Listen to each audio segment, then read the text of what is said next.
I don't know whether we need to strike as the continent of Africa until we are heard.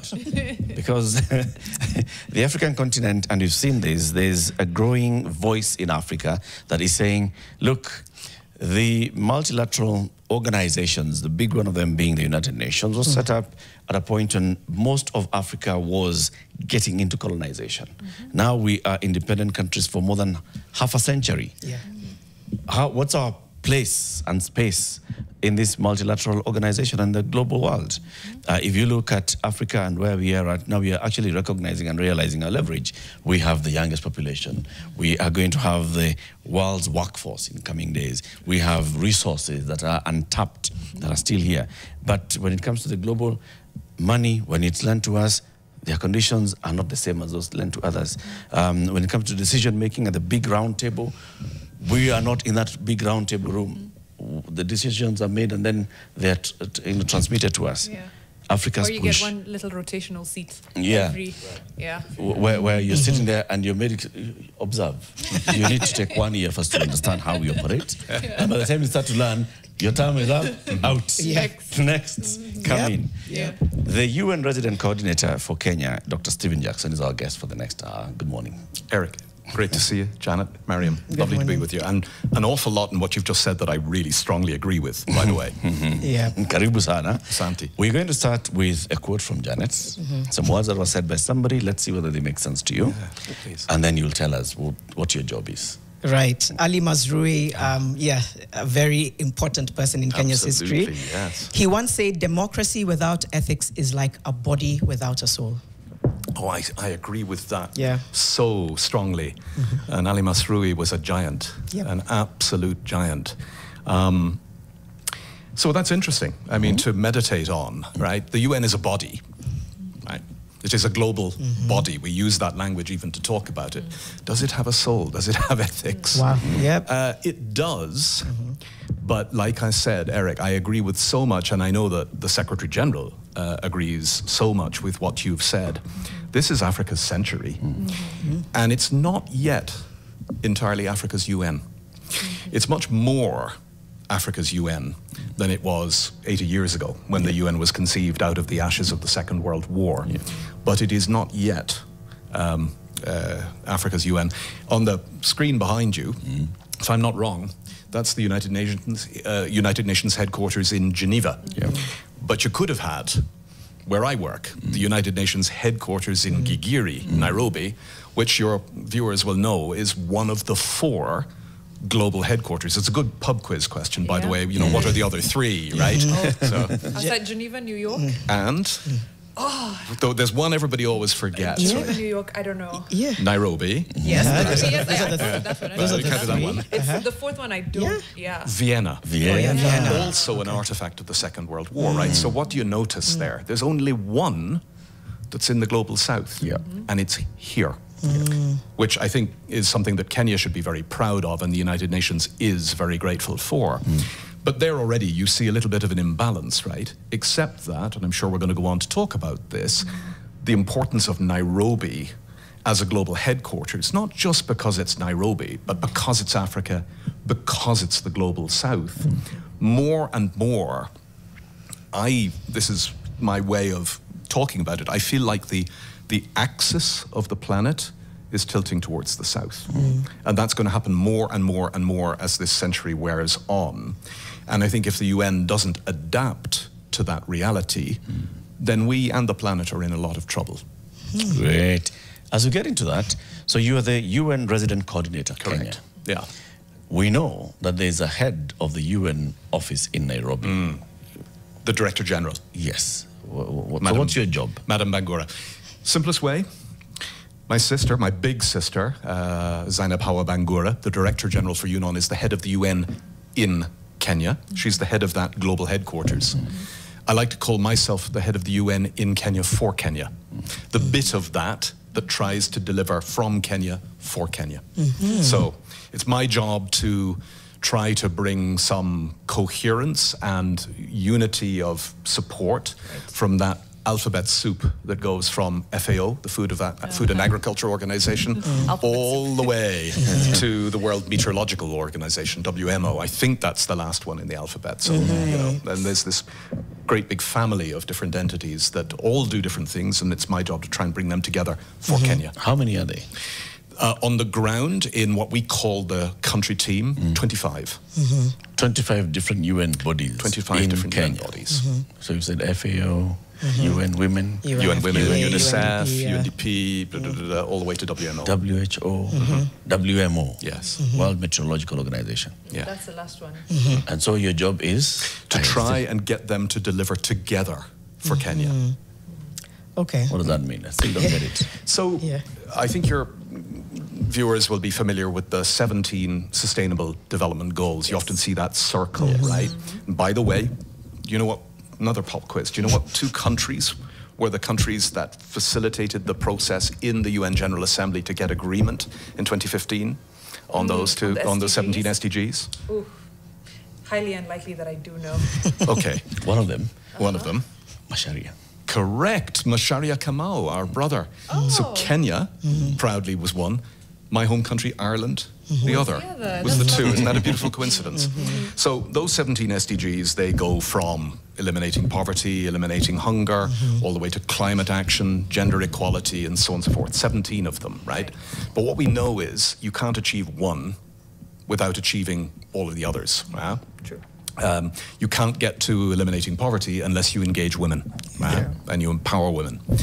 You can't empower women unless you tackle the climate crisis, and so on and so forth, right?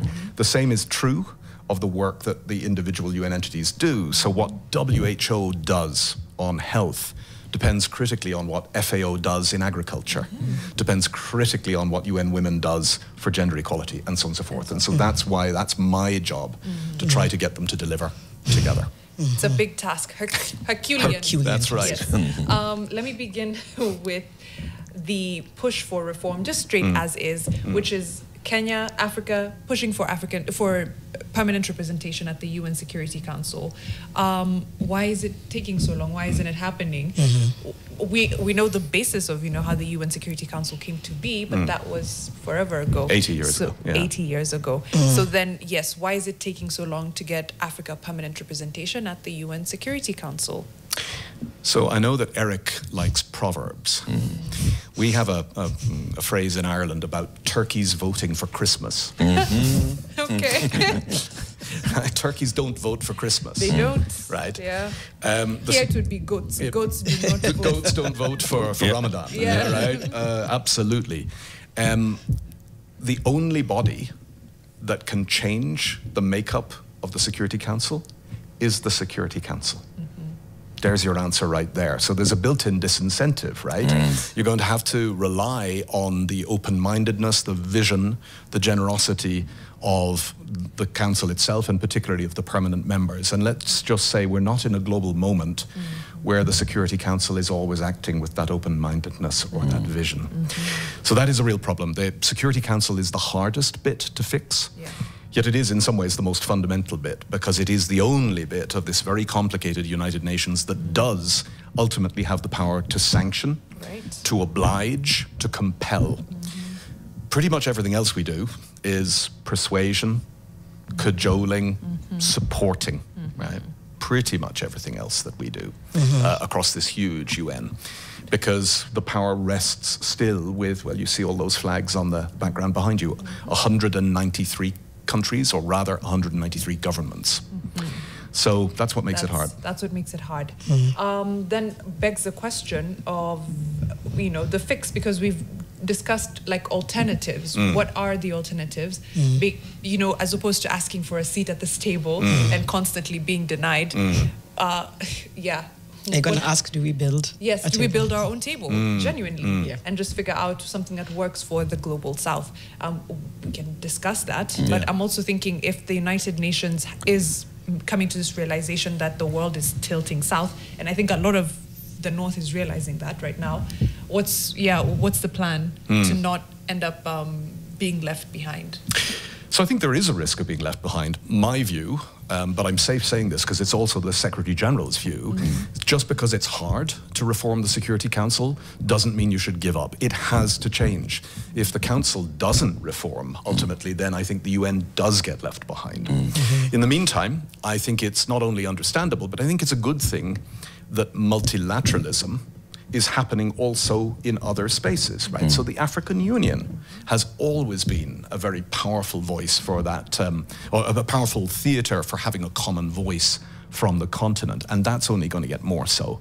I think formulations like the BRICS, and many other places where that kind of multilateralism is happening. But I also think, I don't want to be despondent at all about the UN, I think there are other ways in which the UN can and is making much more space for the voice from the Global South and from the African continent. And we can look at, just recently, of course, we have a daughter of Kenya who's just been appointed to the International Court of Justice. Yep.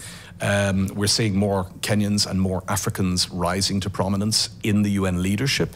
We have an African Deputy Secretary General. Of course, famously, we had 2 African Secretary Generals in a row. So there are other parts of the UN that are more amenable and more reformable, and I think where you are seeing that happening. I see that as tokenism, though, but and I'm just saying this as plainly as can be.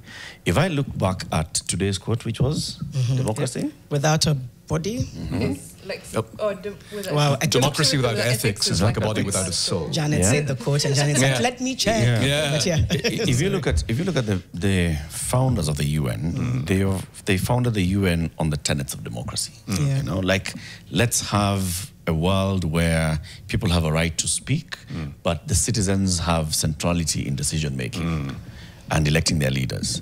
And the champions of these are the UK, the US, France, right? Permanent members of the UN Security Council with veto power alongside Russia and China, which, of course, those 3 have decided that these 2 are on the other side. Just how they've decided. It's okay. But it feels very hypocritical for me when the so-called champions of democracy are the same ones who would take forever to make a decision on reforming. So what do we need to do? Because, we will have, all these conversations around that, because just because it's taking long doesn't mean it should not happen, but it's buying time, and it's deliberately buying time. What's our solution? So first of all, I agree with you that in global affairs, there's a fair degree of hypocrisy. Arguably, that's always been there. That's maybe a facet of human existence. We have to take account of it and deal with it. I think that Africa, and Kenya is a very powerful voice, not least because of the global headquarters here. Africa needs to keep knocking on the door insistently. One of these days, the reality will be so glaring that I think the very powerful nations will be faced with what is for them an unpalatable choice. They either lose the United Nations altogether or they open it up, right? And that will become clear. It'll be like, a club that, I don't know, back in the day, in the days of colonialism, only white people could join. We had those here, right? Now, those clubs now, they knew they couldn't survive that way after independence. Thank God, because it was unconscionable, right? But it was also unprofitable, which was probably more what made the difference. So I think in the end, you'll get to a place where there is that fork in the road, and it's either lose the multilateralism altogether or make room. I just don't know if we've quite arrived yet at that crisis moment. Well, it's almost coming. Maybe you've spoken to some of it by knocking on doors, but I'm just trying to think of concrete diplomatic strategies that Africa can use to put pressure. What comes to mind? Well, you're doing it. Right now, I think it's still going on today. It's certainly been going on the last 10 days. There is a big negotiation going on in Gigiri, international, 190, well, not all the 193 are there, but more than 100, negotiating on the framework for an international treaty on tax. And global tax, I mean, you were just talking about at the national level, right? But at the global level, taxation is skewed against the South. And the South is coming together to say, this changes, and this changes now. Those kinds of fora where there's a really powerful, joined-up voice from the global South, that's happening more and more and more, whether it's on taxation.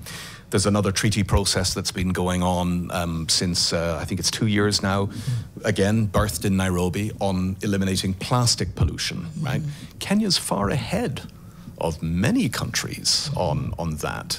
And there's a strong and powerful African voice and Southern voice. So some of this stuff is a little bit below the radar screen, and it can seem a little bit off in the future. But it's those kind of fora where Africa and Kenya are really pushing hard now. And the global north, where I come from, is having to start to listen. Okay. Well, let's thread on the double standards and just, continue talking about like the reform for seats at the Security Council. Next thing is when it comes to human rights and, how they are upheld or pushed for across the globe. Very different. The pushes are very different when more powerful nations, especially those with seats at the Security Council, are involved. Several resolutions against the genocide in Gaza have been blocked by the US. Things like that are very, very telling of how the power shifts. And it's fine, that's how the Security Council, is constituted. But what is the long-term fix from a United Nations perspective to help enforce international law, if that makes any sense? And then how does the United Nations hold itself accountable, being unable to check some of these, injustices that are happening across the world? And I'll start, with Palestine and Israel, but you think of every conflict that's happening around the world and how it depends on who is involved. The level of response and push depends on the who's who and who's pulling strings behind, the curtains, so to speak. Well, you've really gone to the heart of the imperfection. But it is a very human imperfection. I mean, again, so let's go back to that image that's on the screen. Those 193 flags that you see there condition what the United Nations can do, because we are ultimately an expression of that. And so you're right. In some conflicts, some of those powerful ones can agree and say, this is a bad thing, you must do something about that. And then they give us the mandate, they give us the legal space, and maybe, if we're lucky, they give us the money and the capacity to do something about it. And then there are others where they say, nope, nope, nope, this is different. And I can tell you, as a 20-year veteran of the United Nations, that is heartbreaking. To know that there's really nothing that you can do. If you're not given the mandate and the space by the member states, it's heartbreaking. And on the other hand, when you are given the mandate and you're given the money, the capacities to do something, then what we can do and what we have been able to do in some of these global conflicts and these global humanitarian disasters. And so it is utterly heartbreaking. And in those moments where you are blocked, all you can do, and the Secretary General and the High Commissioner for Human Rights, they do it repeatedly. They denounce, and everybody goes, yeah, but when are you going to do something other than just denounce, right? Yeah. And to which the answer that they can't say, but I will say, is when we're allowed to. When we're allowed to. Okay. Wow. When we're given the space to. Said, wow. Wow. Yeah. When we're enabled to. Enabled how? Just by a mandate, right? Okay. So the bottom line is that all 193 countries still have sovereignty. And they get to say, you're not coming in here, right? And the only thing that can overrule sovereignty really under international law is a resolution of the Security Council. And even that, it's hard to enforce. But if you get a resolution of the Security Council, at least it gives you some of the tools and some of the leverage that you need. And if you don't have a resolution of the Security Council... And that's it. So it happens that you find... And the use of the veto, I think, and it's important for you, maybe after the break, to just come and explain how decisions are made at the Security Council. Because, like you're saying, they are seriously powerful. That they can sort of override your sovereignty as a state.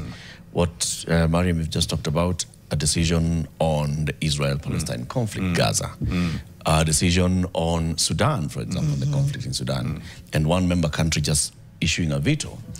And the reason that they give, for example, Russia issued a veto on the resolution on Sudan, and they said, this is because y'all are just being double-faced.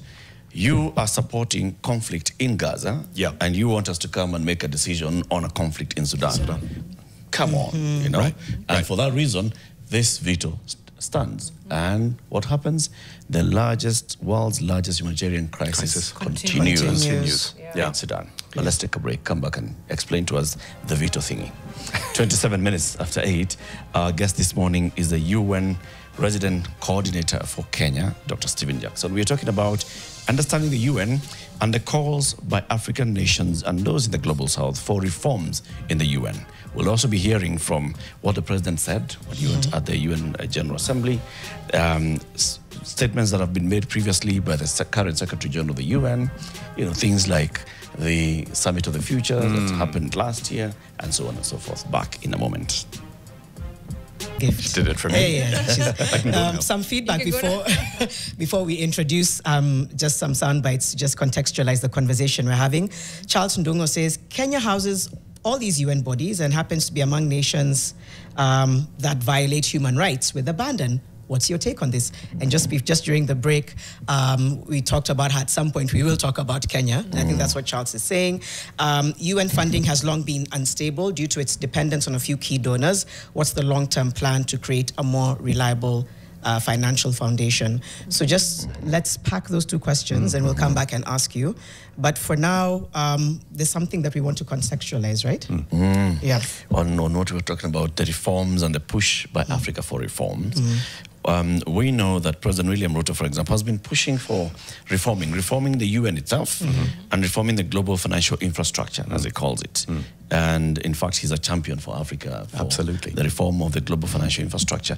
Let's listen to him when he was speaking at the UN General Assembly. Anga, as Janu calls it. It's Anga. So, UN General Assembly, UNGA. Pronounce that. Unga. Unga. Here is the president speaking.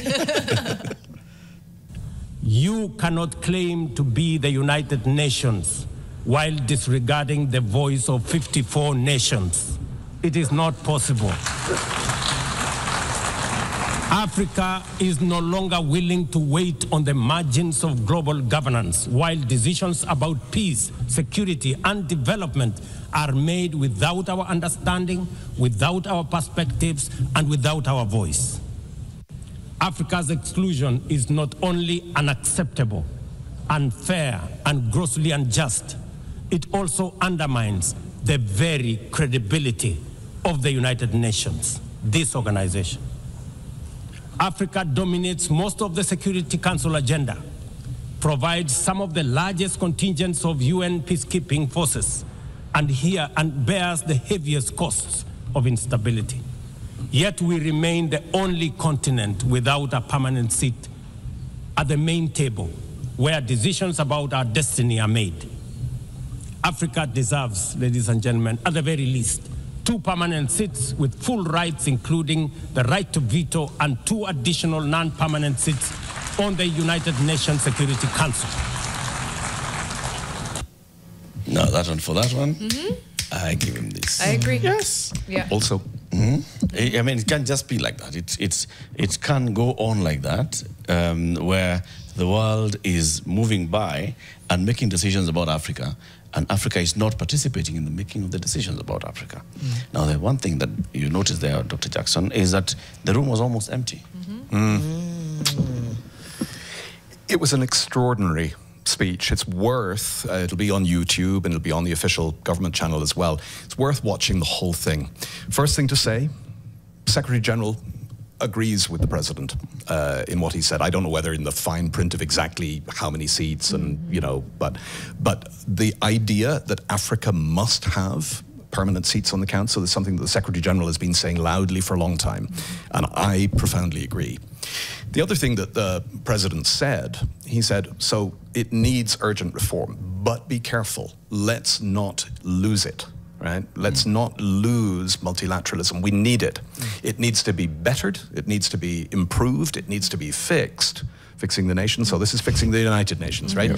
But don't kill it. That's the other part of his speech, which you don't have time to show, which I think is really important as well, that we need this still. The other thing I was going to say before the break, Eric, I said that without a Security Council resolution, our hands are tied. But that's not entirely true. What it means is we have to work behind the scenes and in different ways. It means that the UN can try to lend its good offices to broker ceasefires. And we've been able to do that in some contexts. It means that we can work, we can still continue to work in a humanitarian mode in these crises, provided we get the resources to do it. And those resources are very scarce now. So there are other paths. A lot of it is more hidden. But they are not paths that lead to instant fixes. And knowing your love of proverbs, Eric, I brought you one, which I think is kind of appropriate. Maswali magumu, hayajibiwi kwa haraka. That's true. You could probably put that on the United Nations right up there on the plinth. Part of the As your second tagline. Right? As the second tagline. Exactly. Right. That's good. I know you asked about how the decisions are made. Yes. Yeah. So maybe we can speak to that. Before we go there. Before we go there, Because you touched on the question of financing and how scant it's become. And there was a question there on, what's the plan for... Yes. So this was that the second of Charles's questions? Yeah, that was Charles's question. That was also Charles. And then we'll get into Kenya a bit later. A bit later. Yeah. So, it was Bakari. So if you look at those 17 Sustainable Development Goals, the financing gap to reach those is actually measured in trillions of US dollars. So that's hundreds of trillions of bob, right? Traditional ODA, as we call it, official development assistance, was never measured in more than billions at its height. So you're off by a factor of about 1,000. Right? So where does that money need to come from? It needs to come actually from two places. Better use of what Kenya generates itself. Right. Domestic resource mobilization is what we call that, but what do we mean? We mean tax and spend, right? And then the second is international and national private sector investment. So that's the plan. We have to move from funding to financing. And actually, we always needed to do that. We were being, I think, a little bit slow, and in some ways weaning ourselves collectively off the drug that ODA, that aid is, weaning us in the international community and yourselves as governments and populations.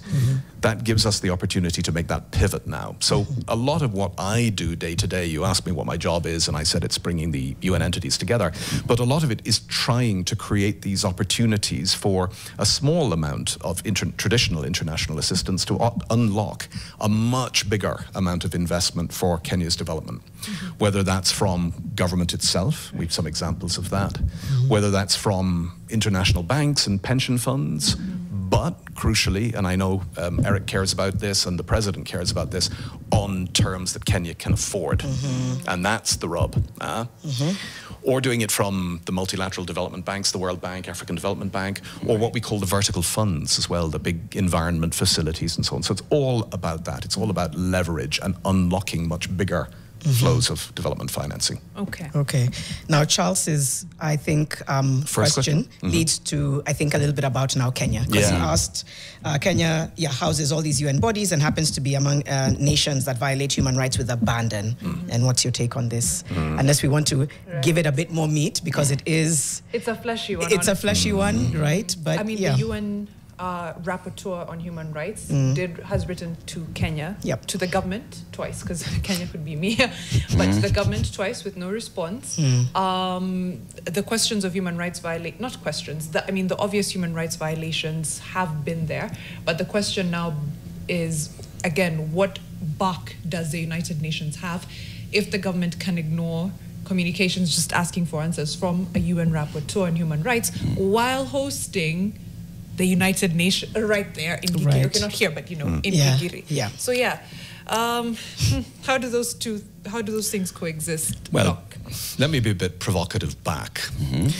If the UN couldn't operate and, headquarter itself or base itself in a country that was violating human rights, we wouldn't be anywhere. Because there is no country in the world that does not violate human rights from time to time, right? And some of the places where we are based, fill in the blank yourself, don't make me do it, just fill in the rest of my sentence, right? Are fairly regularly violating human rights.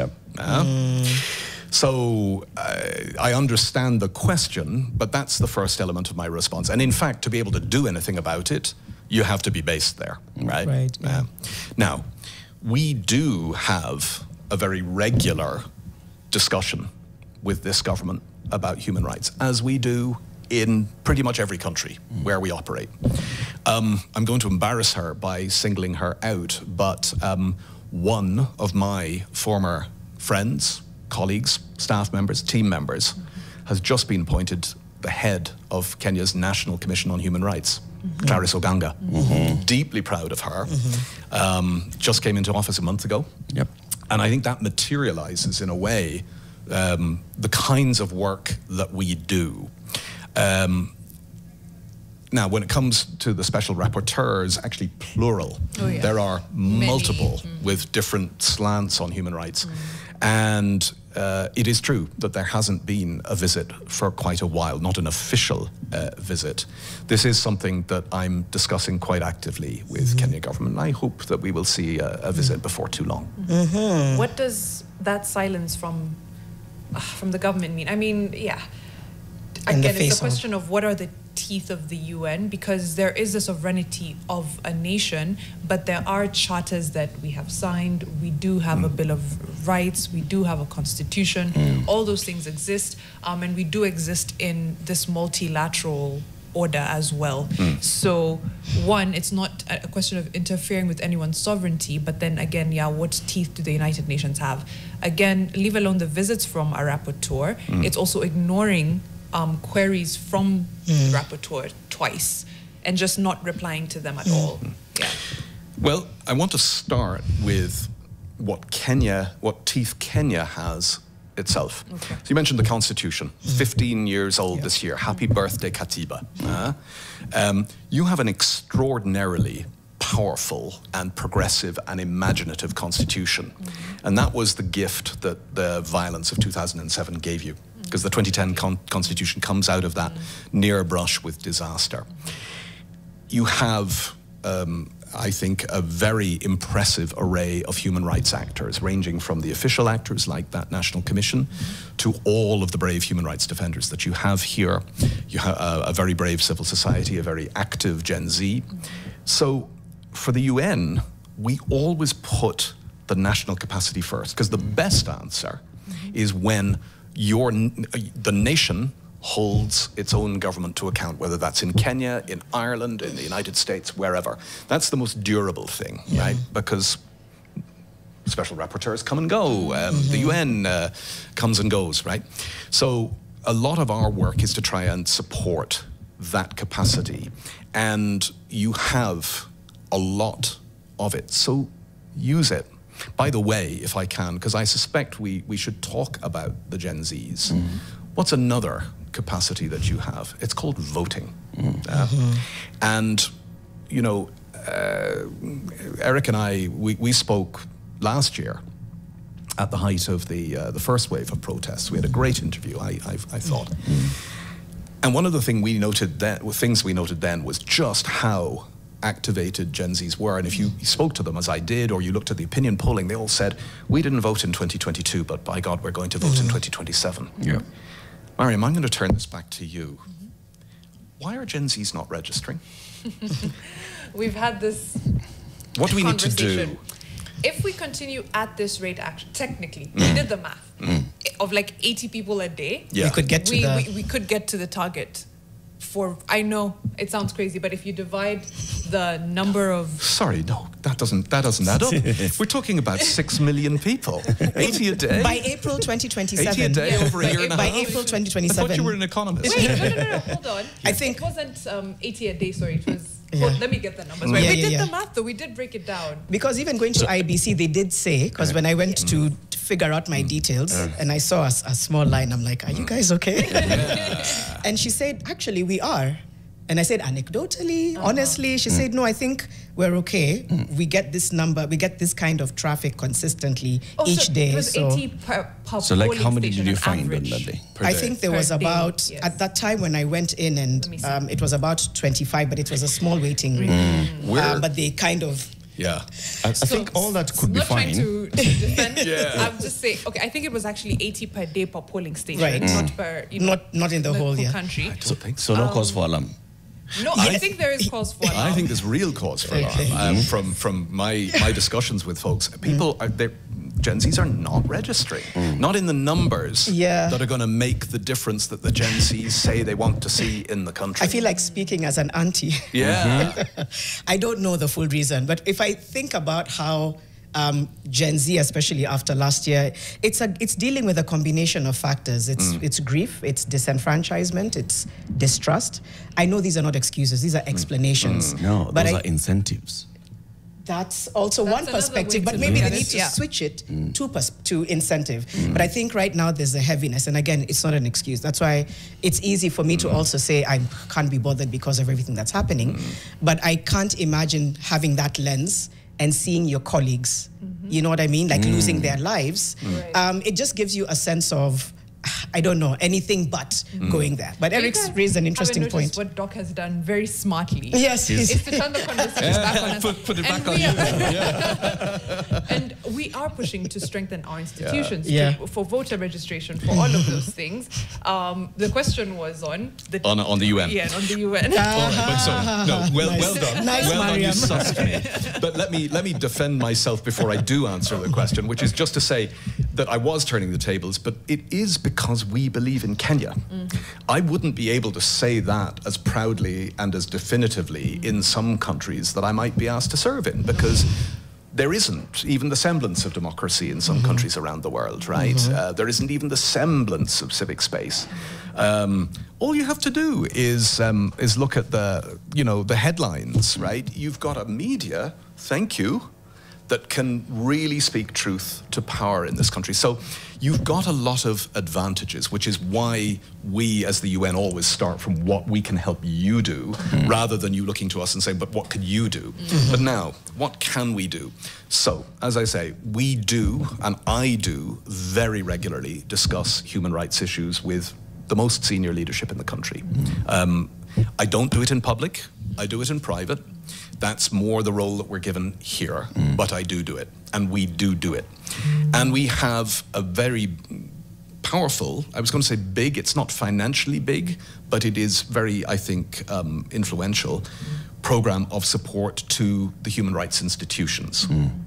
We've also, by the way, already received the request from the IEBC to provide support to Kenya's elections. And that request was with the full blessing of government. Right. So we will be coming in. Just so that there is no confusion, we don't ever, or almost never, observe an election. So we're not the ones that will tell you whether this result is right or not. That's other organizations do that. But we do come in and provide support to the organization of the elections, and we will do in 2027. What does support mean? Well, it's interesting. This time around, often in many countries that are less competent than Kenya, it will be an electoral body saying, oh, we need cars, we need petrol, we need computers, we need... Lamps. Exactly. It isn't that this time. It's all about voter registration. How do we get the numbers up? It's all about civic education. What does it mean to take part in a vote? It's all about the climate in which the elections will take place. Can we help with misinformation and disinformation and hate and incitement speech? So that's the kind of support we're being asked to give or offer. And that will be to the IEBC, but it'll be to the media, it'll be to civil society, it'll be to bodies like the National Cohesion and Integration Commission, what we call the National Peace Infrastructure. So it'll be, I hope, quite broad. I think just before we get again to how decisions are made, before we wrap up, I'm curious whether there's a moment you've observed in terms of UN's muscle, when UN, a country which was, I don't know, in some form of crisis, were able to essentially come together to progress that country. Your personal reflection on a moment that even made you feel, yeah, this work is so worth it. We actually did something. Yeah. Okay. Yeah, a couple of them. I mean, first of all, ones that I was not involved in. Sierra Leone and Liberia are both textbook cases of countries that were in the most fratricidal civil wars in the 1990s, had UN-backed peace processes, followed by Security Council resolution and UN peacekeeping operations, and that are now still fledgling, but young democracies. And I think that that's extremely exciting. I mean, you've seen Liberia, you've seen the peaceful transition of power from Ellen Johnson Sirleaf to George Weah and on, right? Personally, I was involved in the peacekeeping operations and then the political presences in both DR Congo and in Burundi. Much less successful. I hope that's not to do with me. Still countries that face a lot of challenges. Though I would argue that both are in much better places than they were when the engagement began. Particularly, I would say, Burundi. Overall, I think you can also point to a lot of bombs that didn't go off, if I can put it that way. I'm only giving you examples from the African continent because those are parts that I know, but I think in many other parts of the world where very quietly we came in and did what's called preventive diplomacy, a lot of preventive action, or a lot of peace building action. And then it's quite hard to prove afterwards. People will say, well, that was never really going to be a crisis, was it, right? But I think crisis averted.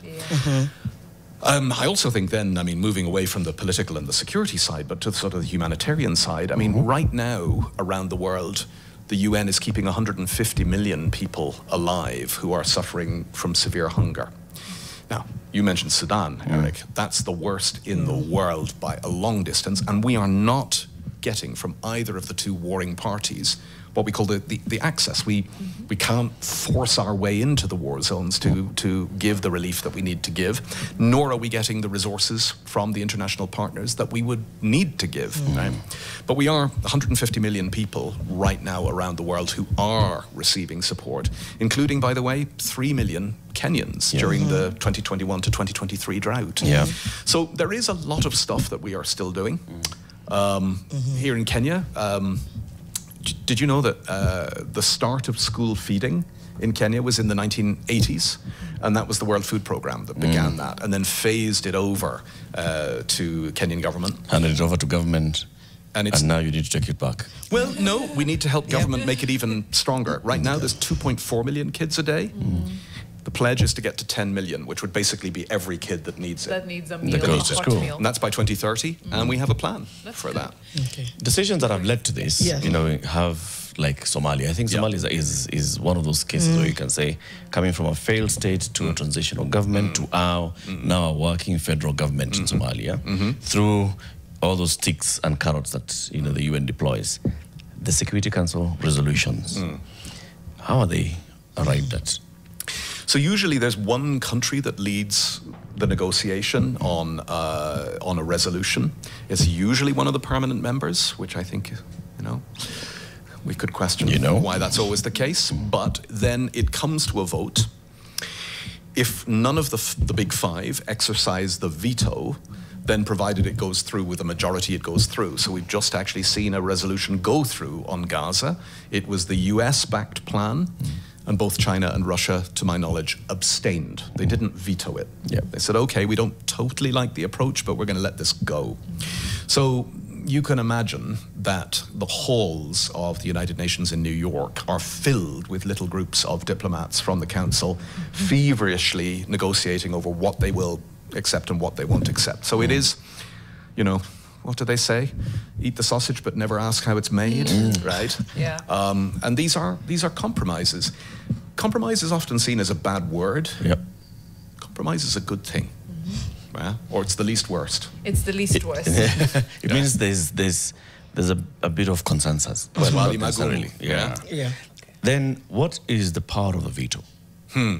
So the 5 original members, the founding, well, I was going to say fathers, but there was Eleanor Roosevelt. So the founding parents of the UN, they were the 5 victors of the Second World War. And they said, yeah, if I say no, or niet, or Chinese. How do you say it in Mandarin? Yeah. so, Okay. I think, means incorrect or false. So, yeah.